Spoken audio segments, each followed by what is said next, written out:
द्विजोचित आचार, तर्पण तथा शिष्टाचार का वर्णन। नारद जी ने पूछा, पिताजी, किस कारण से ब्राह्मण के ब्रह्म तेज की वृद्धि होती है? ब्रह्मा जी ने कहा, बेटा, श्रेष्ठ ब्राह्मण को चाहिए कि वह प्रतिदिन कुछ रात रहते ही बिस्तर से उठ जाए और गोविंद, माधव, कृष्ण, हरि, दामोदर, नारायण, जगन्नाथ, वासुदेव, वेद माता सावित्री, अजन्मा, विभु, सरस्वती, महालक्ष्मी, ब्रह्मा, शंकर, शिव, शंभु, ईश्वर, महेश्वर, सूर्य, गणेश, स्कंद, गौरी, भागीरथी और शिवा आदि नामों का कीर्तन करे। जो मनुष्य प्रातः उठकर इन सब का स्मरण करता है वह ब्रह्म हत्या आदि पापों से निसंदेह मुक्त हो जाता है। तात, एक बार भी इन नामों का उच्चारण करने पर संपूर्ण यज्ञों का तथा लाखों गौदान का फल मिलता है। इस प्रकार उपर्युक्त नामों का उच्चारण करके गांव से बाहर दूर जाकर साफ सुथरे स्थान में मलमूत्र का परित्याग करे। यदि रात का समय हो तो दक्षिण दिशा की ओर मुंह करके और दिन में उत्तर दिशा की ओर मुंह करके शौच होना चाहिए। इसके बाद हाथ मुंह धो कुल्ला करके गुलर आदि की लकड़ी से दांत साफ करने चाहिए। तत्पश्चात द्विज को स्नान आदि करके संयम पूर्वक बैठकर संध्योपासन करना चाहिए। पूर्वाह्न काल में रक्तवर्णा गायत्री, मध्याह्न काल में शुक्ल वर्णा सावित्री और सायंकाल में श्याम वर्णा सरस्वती का विधि पूर्वक ध्यान करना उचित है। प्रतिदिन के स्नान की विधि इस प्रकार है। अपने ज्ञान के अनुसार यत्न पूर्वक स्नान विधि का पालन करना चाहिए। पहले शरीर को जल से भिगोकर फिर उसमें मिट्टी लगाएं। मस्तक, ललाट, नासिका, हृदय, भौं, बाहु, पसली, नाभि, घुटने और दोनों पैरों में मृतिका लगाना उचित है। मनुष्य को शुद्धि की इच्छा से शौच होकर 1 बार लिंग में, 3 बार गुदा में, 10 बार बाएं हाथ में तथा पुनः 7 बार दोनों हाथों में मिट्टी लगानी चाहिए। घोड़े, रथ और भगवान श्री विष्णु द्वारा आक्रांत होने वाली मृतिकामयी वसुंधरे, मेरे द्वारा जो दुष्कर्म या पाप हुए हों उन्हें तुम हर लो। इस मंत्र से जो अपने शरीर में मिट्टी का लेप करता है उसके सब पापों का क्षय होता है तथा वह मनुष्य सर्वथा शुद्ध हो जाता है। तदनंतर विद्वान पुरुष नद, नदी, पोखरा, सरोवर या कुएं पर जाकर वेद मंत्रों के उच्चारण पूर्वक स्नान करे। उसे नदी आदि की जल राशि में प्रवेश करके स्नान करना चाहिए और कुएं पर नहाना हो तो किनारे रहकर घड़े से स्नान करना उचित है। मनुष्य को अपने समस्त पापों का नाश करने के लिए विधिवत स्नान करना ही चाहिए। प्रातः का स्नान महान पुण्यदायक और सब पापों का नाश करने वाला है। जो ब्राह्मण सदा प्रातःकाल स्नान करता है वह विष्णु लोक में प्रतिष्ठित होता है। प्रातः संध्या के समय 4 दंड तक जल अमृत के समान रहता है। वह पितरों को सुधा के समान तृप्तिदायी होता है। उसके बाद 2 घड़ी तक अर्थात कुल 1 पहर तक जल मधु के समान रहता है। वह भी पितरों की प्रसन्नता बढ़ाने वाला होता है। तत्पश्चात 1.5 प्रहर तक जल दूध के समान माना गया है। उसके बाद 4 दंड तक का जल दुग्ध मिश्रित सा रहता है। नारद जी ने कहा, देवेश्वर, अब मुझे यह बताइए कि जल के देवता कौन है तथा जिस प्रकार मैं तर्पण की विधि ठीक ठीक जान सकूं ऐसा उपदेश कीजिए। ब्रह्मा जी ने कहा, बेटा, संपूर्ण लोकों में भगवान श्री विष्णु ही जल के देवता माने गए हैं। अतः जो जल से स्नान करके पवित्र होता है उसका भगवान श्री विष्णु कल्याण करते हैं। 1 घूंट जल पीकर भी मनुष्य पवित्र हो जाता है। विशेष बात यह है कि कुश के संसर्ग से जल अमृत से भी बढ़कर माना जाता है। कुश संपूर्ण देवताओं का निवास स्थान है। पूर्व काल में मैंने ही उसे उत्पन्न किया था। कुश के मूल में स्वयं मैं अर्थात ब्रह्मा, उसके मध्य भाग में श्री विष्णु और अग्रभाग में भगवान श्री शंकर विराजमान हैं। इन तीनों के द्वारा कुश की प्रतिष्ठा है। अपने हाथ में कुश धारण करने वाला द्विज सदा पवित्र माना गया है। वह यदि किसी स्तोत्र या मंत्र का पाठ करे तो उसका 100 गुना महत्व बतलाया गया है। वही यदि तीर्थ में किया जाए तो उसका फल 1000 गुना अधिक होता है। कुश, काश, ध्रुवा, जौ का पत्ता, धान का पत्ता, बलवज और कमल, ये 7 प्रकार के कुश बताए गए हैं। इनमें पूर्व कुश अधिक पवित्र माने गए हैं। वे सभी कुश लोक में प्रतिष्ठित हैं। तिल के संपर्क से जल अमृत से भी अधिक स्वादिष्ट हो जाता है। जो प्रतिदिन स्नान करके तिल मिश्रित जल से पितरों का तर्पण करता है, वह अपने दोनों कुलों का, पितृकुल एवं मातृकुल का उद्धार करके ब्रह्मलोक को प्राप्त होता है। वर्षा के 4 महीने में दीपदान करने से पितरों के ऋण से छुटकारा मिलता है। जो 1 वर्ष तक प्रति अमावस्या को तिलों के द्वारा पितरों का तर्पण करता है, वह विनायक पदवी को प्राप्त होता है और संपूर्ण देवता उसकी पूजा करते हैं। जो समस्त युगादि तिथियों को तिलों द्वारा पितरों का तर्पण करता है, उसे अमावस्या की अपेक्षा 100 गुना अधिक फल प्राप्त होता है। अयन आरंभ होने के दिन विष्णु योग में पूर्णिमा तथा अमावस्या को पितरों का तर्पण करके मनुष्य स्वर्गलोक में प्रतिष्ठित होता है। मनवत्तर संज्ञिक तिथियों में तथा अन्यान्य पुण्य पर्वों के अवसर पर भी तर्पण करने से यही फल होता है। चंद्रमा और सूर्य के ग्रहण में गया आदि पुण्य तीर्थों के भीतर पितरों का तर्पण करके मनुष्य वैकुंठ धाम को प्राप्त होता है। इसलिए कोई पुण्य दिवस प्राप्त होने पर पितृ समुदाय का तर्पण करना चाहिए। एकाग्रचित होकर पहले देवताओं का तर्पण करने के पश्चात विद्वान पुरुष पितरों का तर्पण करने का अधिकारी होता है।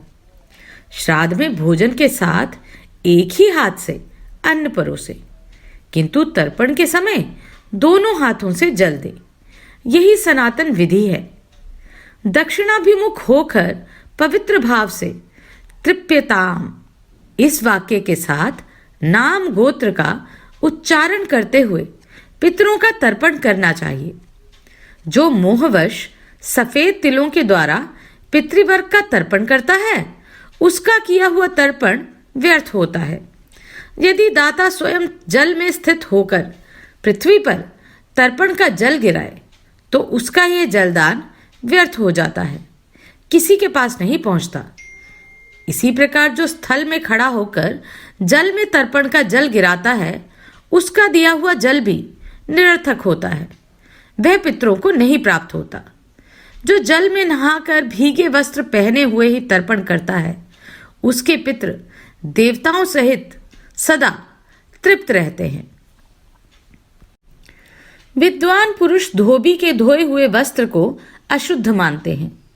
अपने हाथ से पुनः धोने पर ही वह वस्त्र शुद्ध होता है। जो सूखे वस्त्र पहने हुए किसी पवित्र स्थान पर बैठकर पितरों का तर्पण करता है, उसके पितृ 10 गुनी तृप्ति लाभ करते हैं। जो अपनी तर्जनी अंगुली में चांदी की अंगूठी धारण करके पितरों का तर्पण करता है, उसका सब तर्पण लाख गुना अधिक फल देने वाला होता है। इसी प्रकार विद्वान पुरुष यदि अनामिका अंगुली में सोने की अंगूठी पहनकर पितृवर्ग का तर्पण करे तो वह करोड़ों गुना अधिक फल देने वाला होता है। जो स्नान करने के लिए जाता है, उसके पीछे प्यास से पीड़ित देवता और पितृ भी वायु रूप होकर जल की आशा से जाया करते हैं, किंतु जब वह नहाकर धोती निचोड़ने लगता है, तब वे निराश लौट जाते हैं। अतः पितृतर्पण किए बिना धोती नहीं निचोड़नी चाहिए। मनुष्य के शरीर में जो 3.5 करोड़ रोए हैं वे संपूर्ण तिथियों के प्रतीक हैं। उनका स्पर्श करके जो जल धोती पर गिरता है वह मानो संपूर्ण तीर्थों का ही जल गिरता है। इसलिए तर्पण के पहले धोए हुए वस्त्र को निचोड़ना नहीं चाहिए। देवता स्नान करने वाले व्यक्ति के मस्तक से गिरने वाले जल को पीते हैं और पितृ मूछ दाढ़ी के जल से तृप्त होते हैं।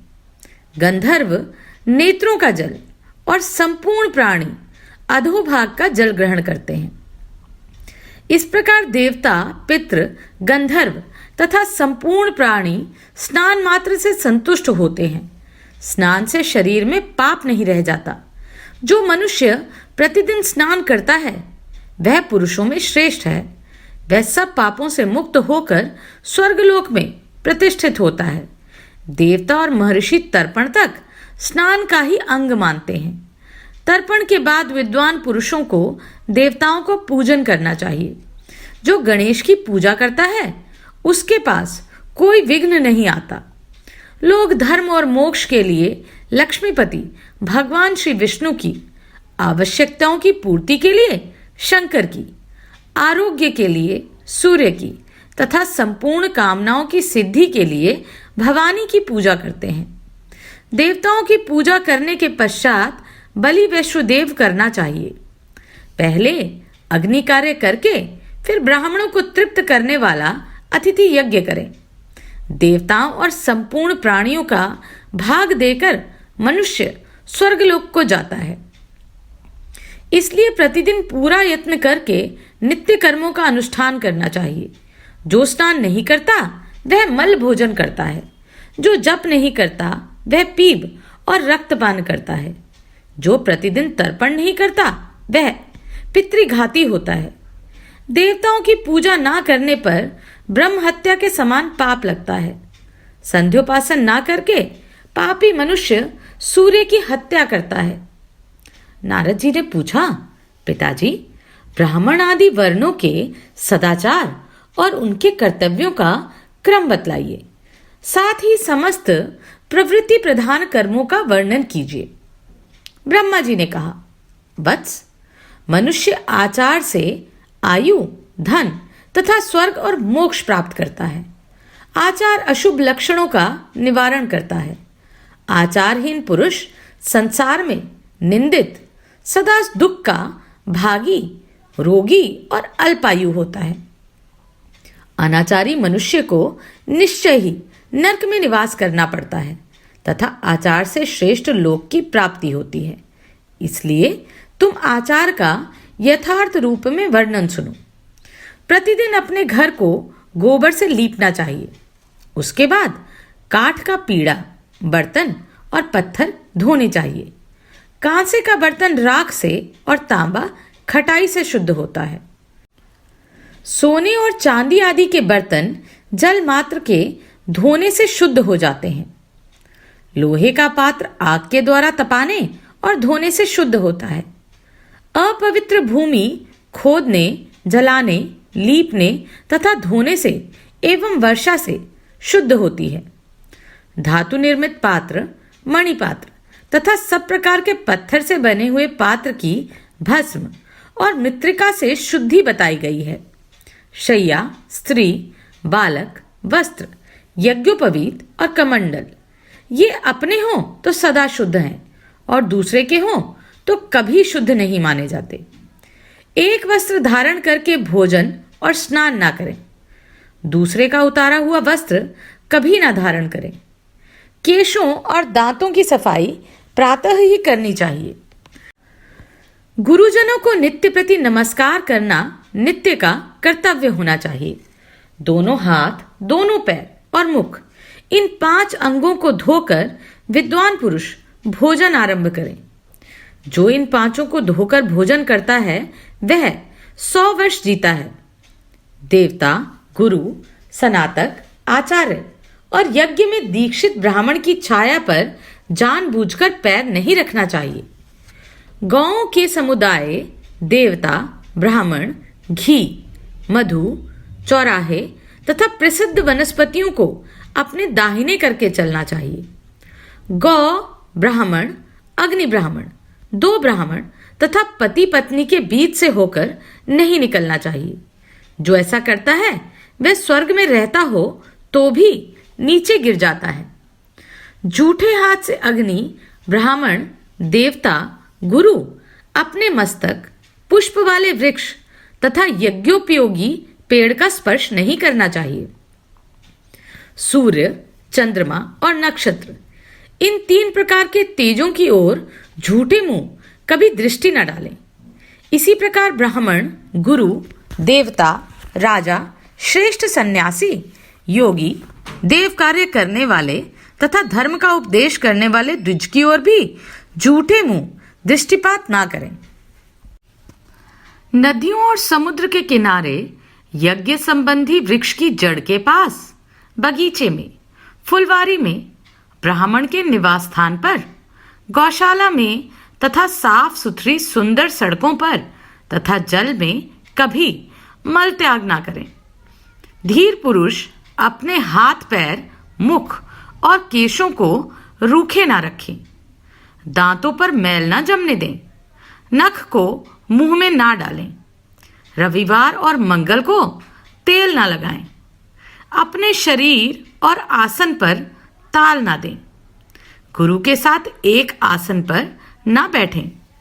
क्षत्रिय के धन का अपहरण ना करें। देवता और गुरु का भी धन ना लें।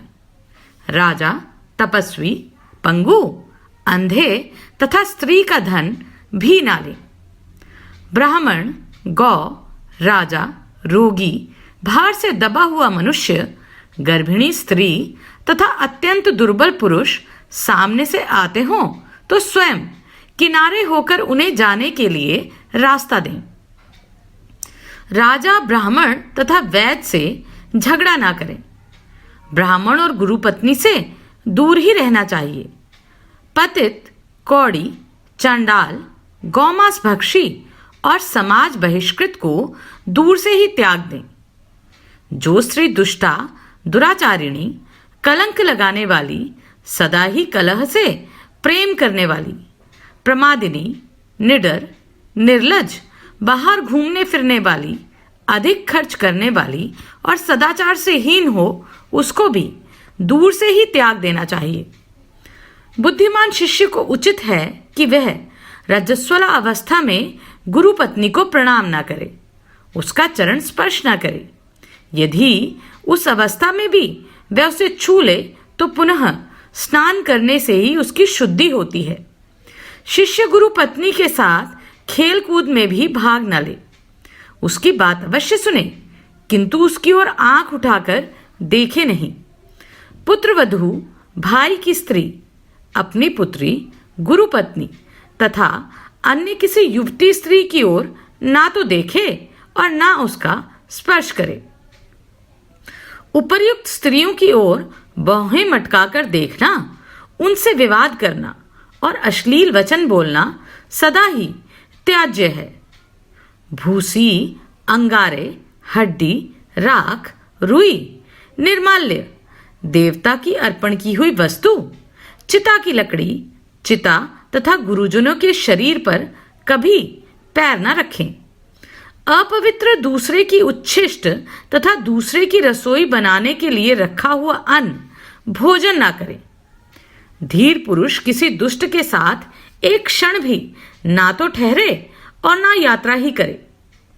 इसी प्रकार उसे दीपक की छाया में तथा बेहड़े के वृक्ष के नीचे भी खड़ा नहीं होना चाहिए। अपने से छोटे को प्रणाम ना करें। चाचा और मामा आदि के आने पर उठकर आसन दे और उनके सामने हाथ जोड़कर खड़ा रहे।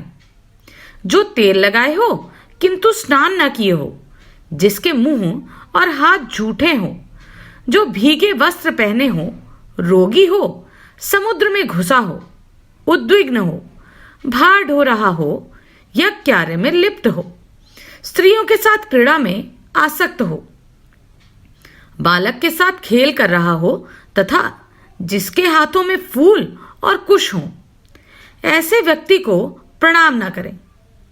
मस्तक, अथवा कानों को ढककर जल में खड़ा होकर शिखा खोलकर पैरों को बिना धोए अथवा दक्षिणाभिमुख होकर आचमन नहीं करना चाहिए। यज्ञोपवीत से रहित या नग्न होकर कच्छ खोलकर अथवा एक वस्त्र धारण करके आचमन करने वाला पुरुष शुद्ध नहीं होता। पहले तर्जनी, मध्यमा और अनामिका 3 अंगुलियों से मुख का स्पर्श करें, फिर अंगूठे और तर्जनी के द्वारा नासिका का, अंगूठे और अनामिका के द्वारा दोनों नेत्रों का, कनिष्ठिका और अंगूठे के द्वारा दोनों कानों का, केवल अंगूठे से नाभि का, करतल से हृदय का, संपूर्ण अंगुलियों से मस्तक का तथा अंगुलियों के अग्रभाग से दोनों बाहुओं का स्पर्श करके मनुष्य शुद्ध होता है। इस विधि से आचमन करके मनुष्य को संयम पूर्वक रहना चाहिए। ऐसा करने से वह सब पापों से मुक्त होकर अक्षय स्वर्ग का उपभोग करता है। भीगे पैर सोना, सूखे पैर भोजन करना और अंधेरे में शयन तथा भोजन करना निषेध है। पश्चिम और दक्षिण की ओर मुंह करके दंत धावन ना करे। उत्तम और पश्चिम दिशा की ओर सिरहाना करके कभी ना सोएं, क्योंकि इस प्रकार शयन करने से आयु क्षीण होती है। पूर्व और दक्षिण दिशा की ओर सिरहाना करके सोना उत्तम है। मनुष्य के एक बार का भोजन देवताओं का भाग, दूसरी बार का भोजन मनुष्य का, तीसरी बार का भोजन प्रेतों और दैत्यों का तथा चौथी बार का भोजन राक्षसों का भाग होता है। जो स्वर्ग में निवास करके इस लोक में पुनः उत्पन्न हुए हैं, उनके हृदय में नीचे लिखे 4 सद्गुण सदा मौजूद रहते हैं। उत्तम दान देना, मीठे वचन बोलना, देवताओं का पूजन करना तथा ब्राह्मणों को संतुष्ट करना। इनके विपरीत कंजूसी, स्वजनों की निंदा, मैले कुचैले वस्त्र पहनना, नीच जनों के प्रति भक्ति रखना, अत्यंत क्रोध करना और कटु वचन बोलना, ये नरक से लौटे हुए मनुष्यों के चिन्ह हैं। नवनीत के समान कोमल वाणी और करुणा से भरा कोमल हृदय, ये धर्म बीज से उत्पन्न मनुष्यों की पहचान के चिन्ह हैं। दया शून्य हृदय और आरी के समान मर्म स्थानों को विदीर्ण करने वाला तीखा वचन, ये पाप बीज से पैदा हुआ पुरुषों को पहचानने के लक्षण हैं। जो मनुष्य इस आचार आदि से युक्त प्रसंग को सुनता या सुनाता है, वह आचार आदि का फल पाकर पाप से शुद्ध हो स्वर्ग में जाता है और वहां से भ्रष्ट नहीं होता।